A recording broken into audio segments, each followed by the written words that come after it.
Welcome to the Waiting Warriors podcast. As loved ones of first responders and military personnel, we often face life situations and challenges that many others don't experience. And while each of us and our experiences are unique, together we can learn from one another and become stronger in this journey of life. Now let's step out of mediocrity. It's time to thrive.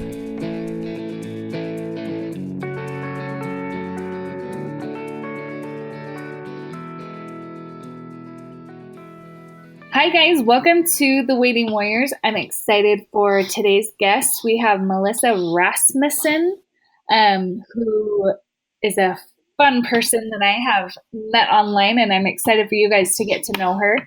So hi Melissa, welcome to the show. Hi, thank you. You're so sweet for saying that stuff about me.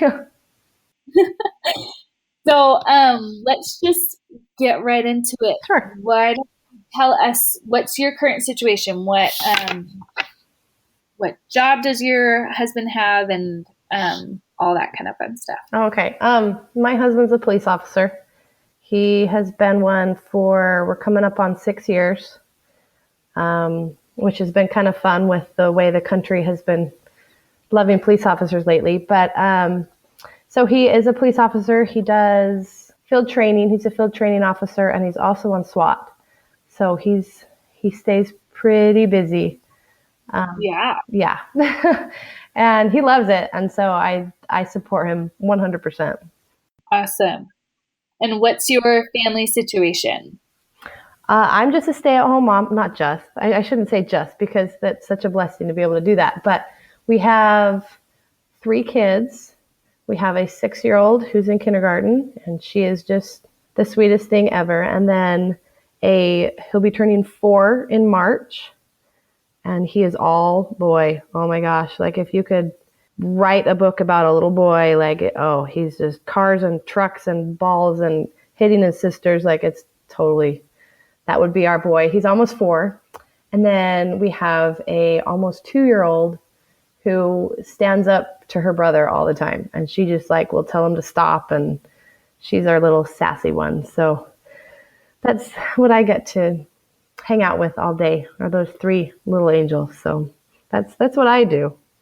Oh, in addition to many other things, but they're my life.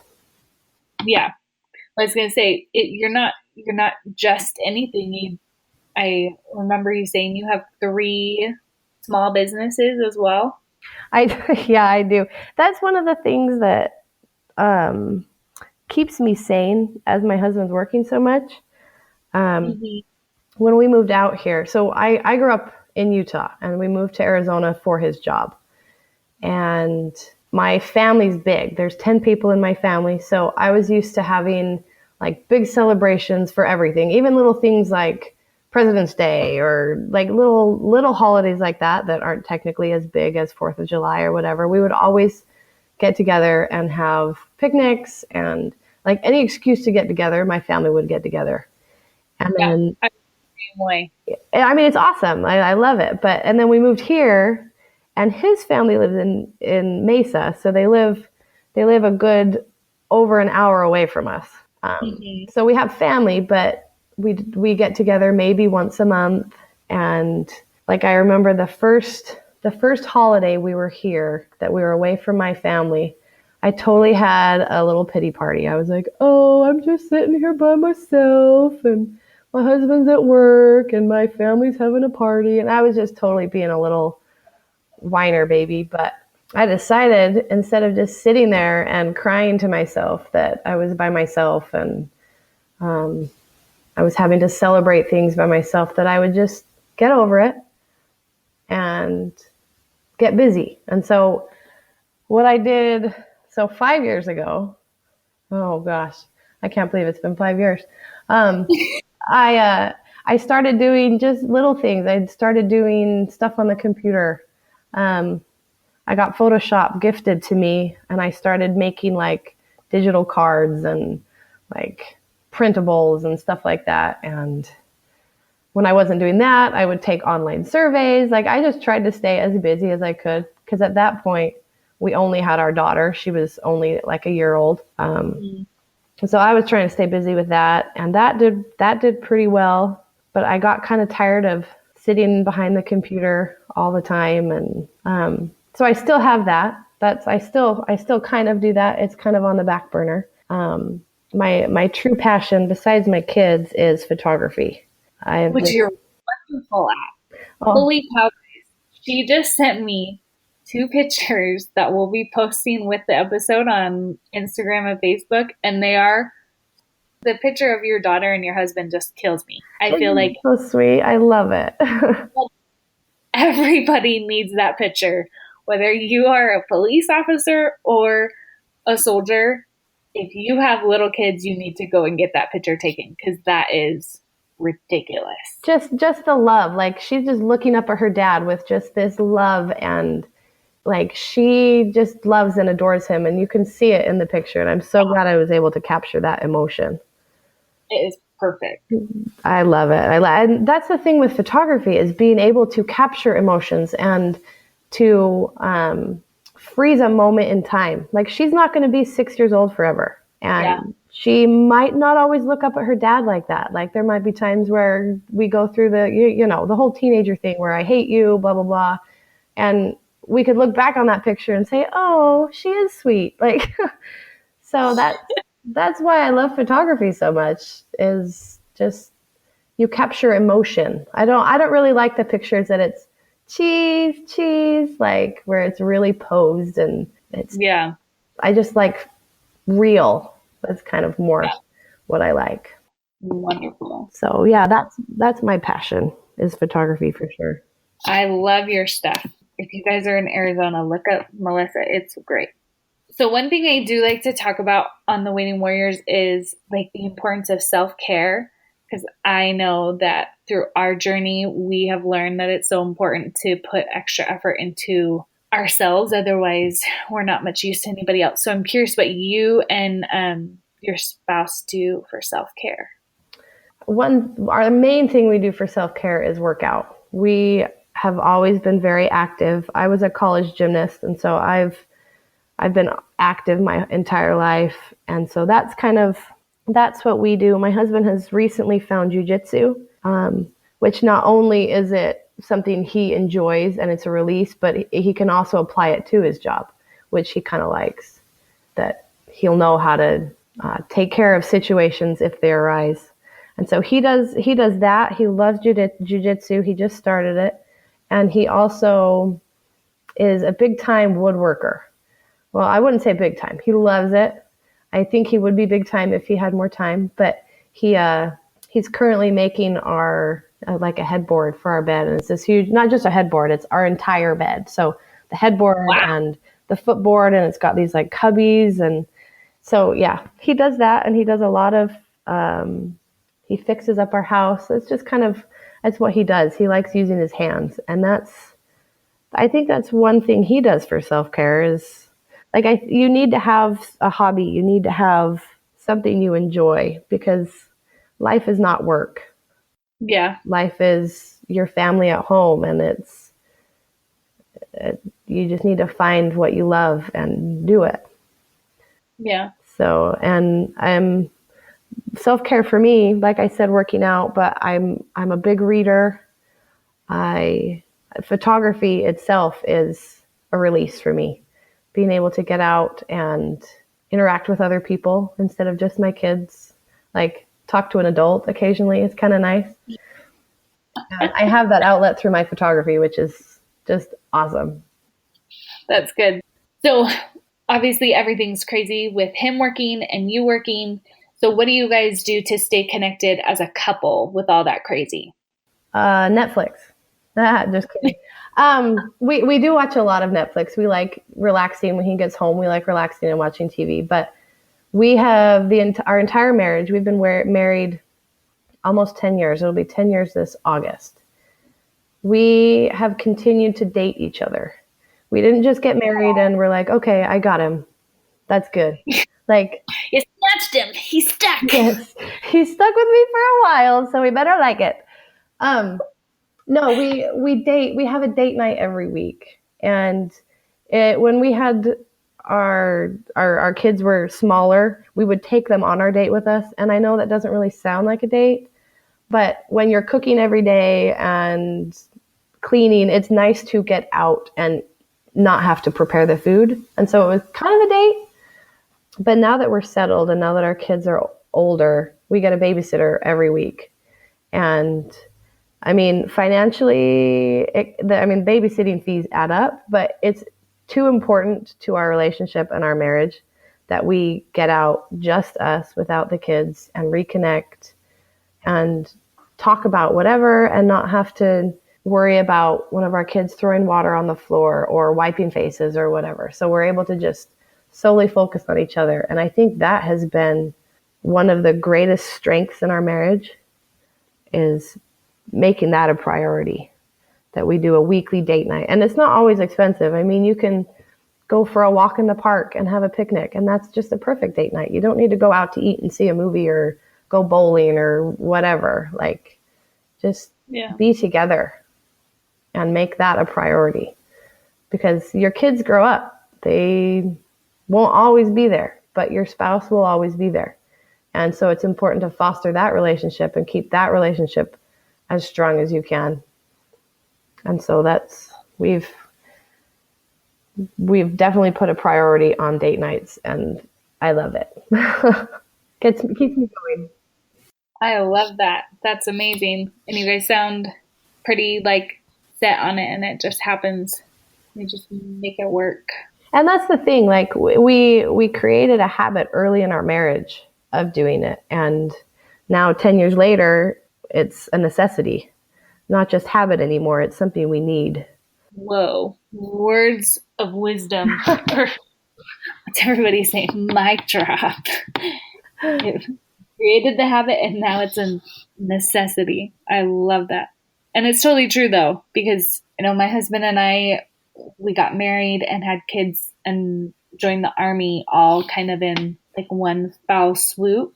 And we tried to put an emphasis on date night, but honestly, that has not been like a strength in our marriage that we've had. Mm-hmm. But there always gets to be points where we just look at each other and we're like, something is like not awesome right now. Like, what can we do for some reason where we just wouldn't be like connecting like we should, or on the same page, I guess, is like the best way to say it.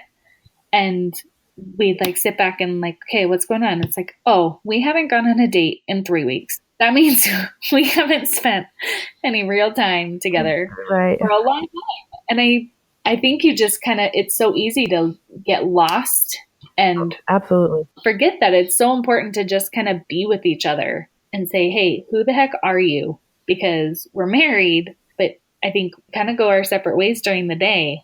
Oh, you both have your own responsibilities, and you both have things to do. And even if like you don't do date night, like a set aside night, you can still like surprise your spouse with his favorite treat, or hide a note in his boot, or like you can still do things that, imagine, I know it's corny, but imagine teenagers doing it with their boyfriend. Like, he might think it's dumb at first, but I think it's something that he'll smile about when he thinks about it. And just little things like that too can help like foster the connection and make sure you're closer together.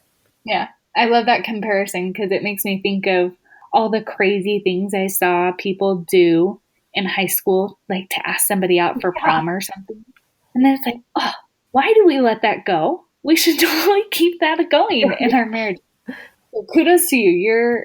I feel like I need to think of something right now to do for my husband, and I probably will. You've motivated me. Good. Just go write him a note. I mean, it doesn't cost anything. Just go write him a, hey, I love you, have a good day at work, and put it on the mirror. Like, that's one thing we love doing, is we like writing. We have whiteboard markers in our bathroom drawer. And so we will write notes on the mirrors and write pictures and just stupid things sometimes, but it just kind of is our thing, and that helps us stay connected. I love that. Okay, everybody, you heard it. Go write a note right now.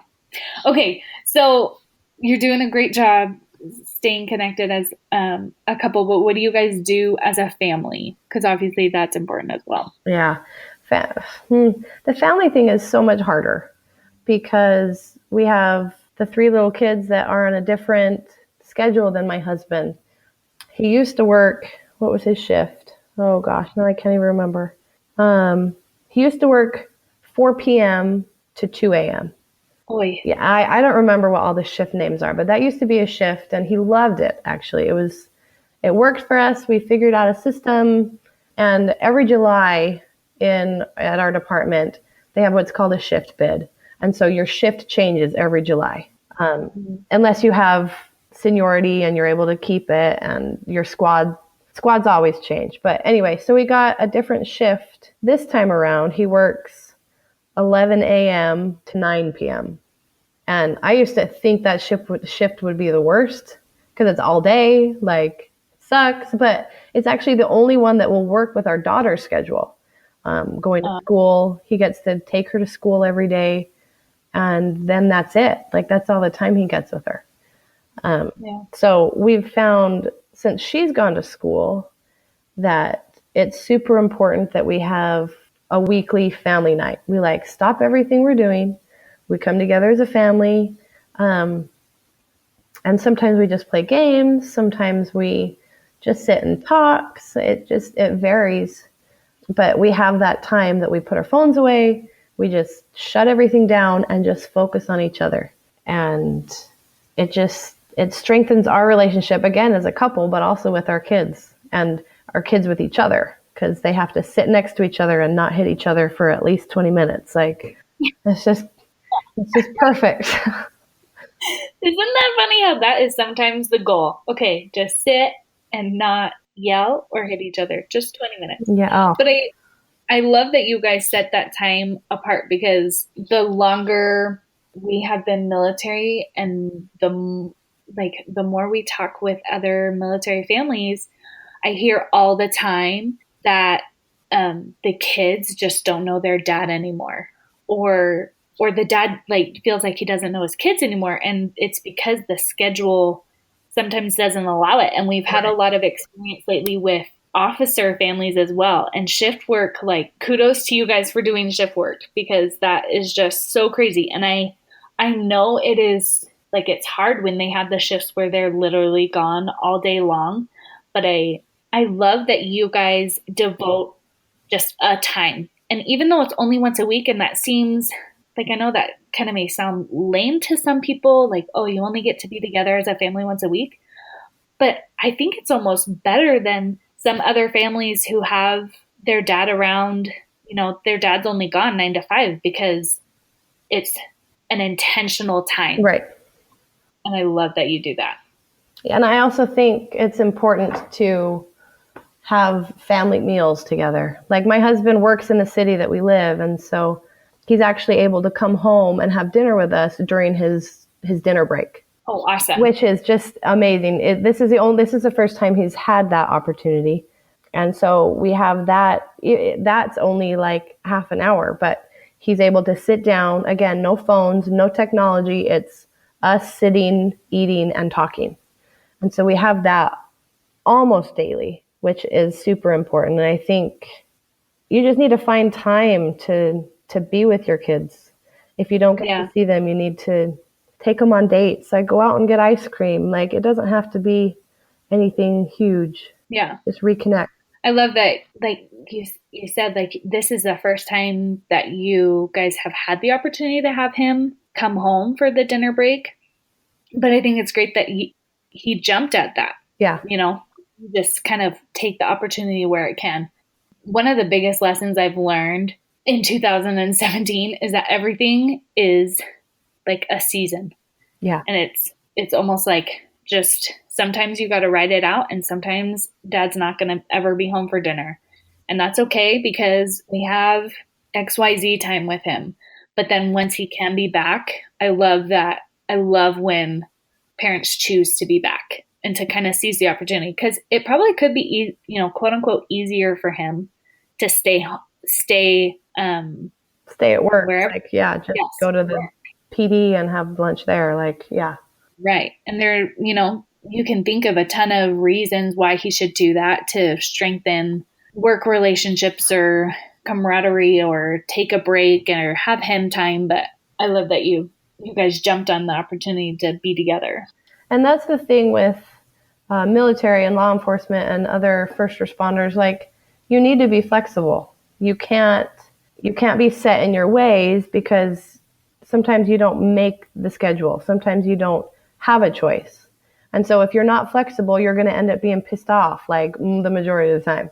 And so you need to like be flexible and say, okay, he can't come today. No big deal. It's not his fault. It's not like he's angry at me or whatever. I mean, you just have to be flexible, and you have to be willing to just go with it.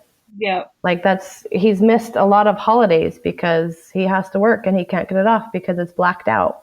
And so nobody was able to get it off. And so instead of being bitter and angry, you just say, okay, let's change the date that we celebrate it. Let's do Christmas on the 23rd instead of the 25th. Or like, you adapt. Yeah. If you don't adapt, you're going to be, I don't know what you're going to be, but you're going to be stuck just angry. Well, I honestly think that is one of the biggest struggles and reasons for divorces in military and first responders' lives. I think one of the saddest things, we were at a conference in October for military and first responders, and one of the speakers was talking about when he first joined, and he was Border Patrol. And so they do a ton of shift work as Border Patrol. And one of the things, when he was doing orientation and everything, the person who was doing orientation said, okay, everybody in the room, if you're married, raise your hand. And so like 10 guys or whatever raised their hand. And the instructor said, just so you know, half of you will be divorced by the end of within a year. And when he said that, I was like, oh, no way. Come on. Like, people can take care of their marriages, all that kind of stuff. But then he said, he just looked at everybody and said, it was true. And because of the difficulty of shift work. And then the speaker said, but nobody was willing to be flexible. And I think that's just so, so important for everybody to realize, like, there is a way to make this life work. And it can be so happy and with so much beauty and love in our families if we're willing to make it work. But if we're expecting it to be like everybody else's families, where hubby comes home at 5:00 and is there to help put the kids to bed, or is there on December 25th or every birthday, like, it's just not going to happen. And you'll just be miserable. Right. So my birthday is at the beginning of the month, and we've been reserved for the last few years, which means once a month, one weekend a month, my husband goes to work with the Army. And it's always been on my birthday and our anniversary, because our anniversary is at the beginning of the month. Of course. And so my birthday was actually in January. And my husband, when it was coming up, he's like, I'm so sorry. I hope I'm not ruining your birthday by being gone. I was like, sweetheart, if you were ruining my birthday by being gone, then I would be a very miserable wife, because that means every birthday for the last 5 years would have been ruined. I think it can be easy to look at ourselves and say, but I want you there. It's my birthday. But I don't know. Maybe I'm just different. But guys, I wish you would just take a second and think, like, how important is the date versus the celebration. Oh, like, absolutely.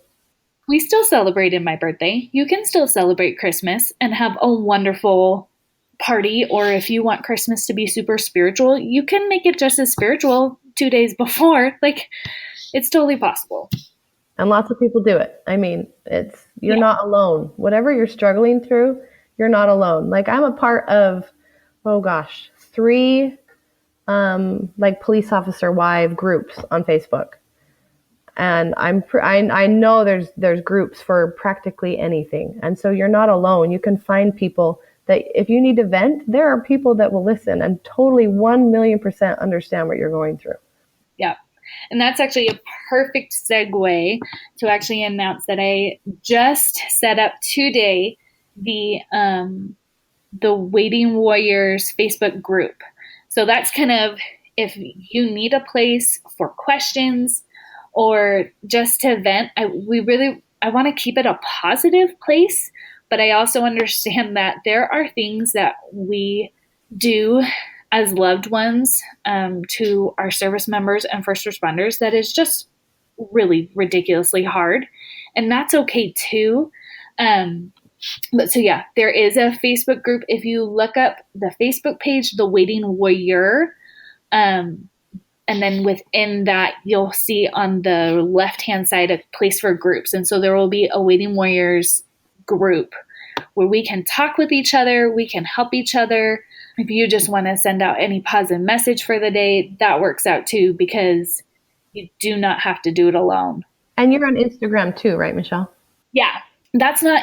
We're not able to be as like interactive right on Instagram, but I like that with the group, it doesn't have to be solely on me to start the dialogue. Okay. If anybody has questions, that's the awesome thing too.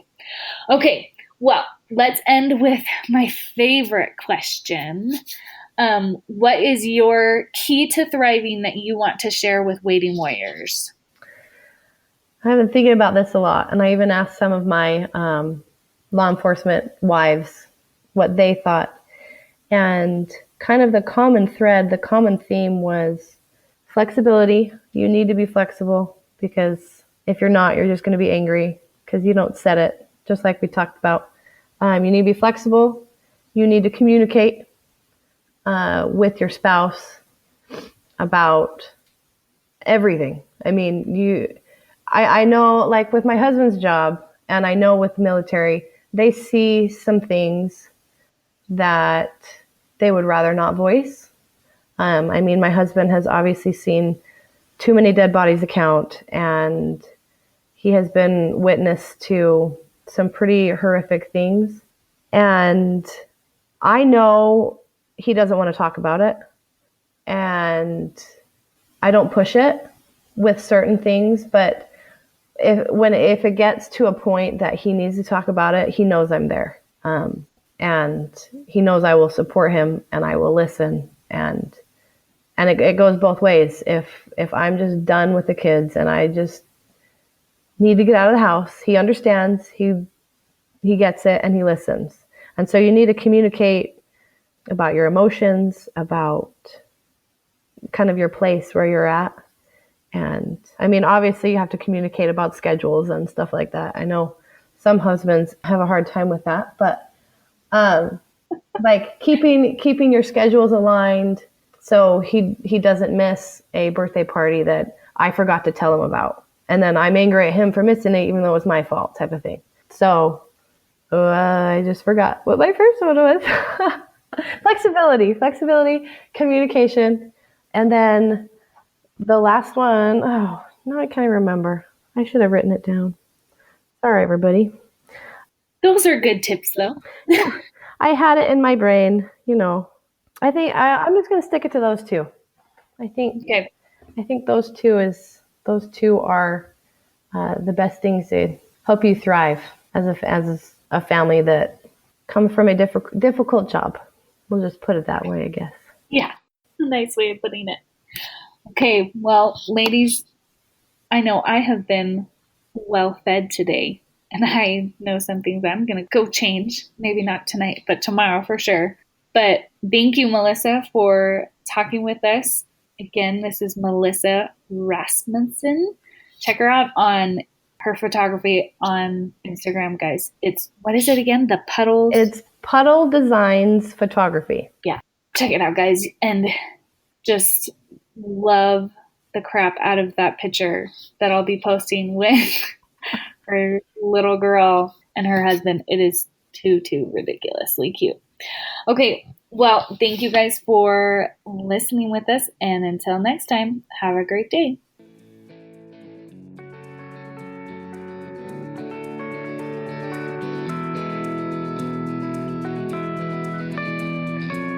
Hey everyone, I have a favor to ask.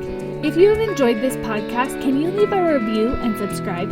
I promise it just takes a second, and that will help more people find this podcast. Also, I'd love for you to join us in our Facebook group. Just go to facebook.com/thewaitingwarrior, click groups, and then The Waiting Warriors. Until next time, have an awesome day.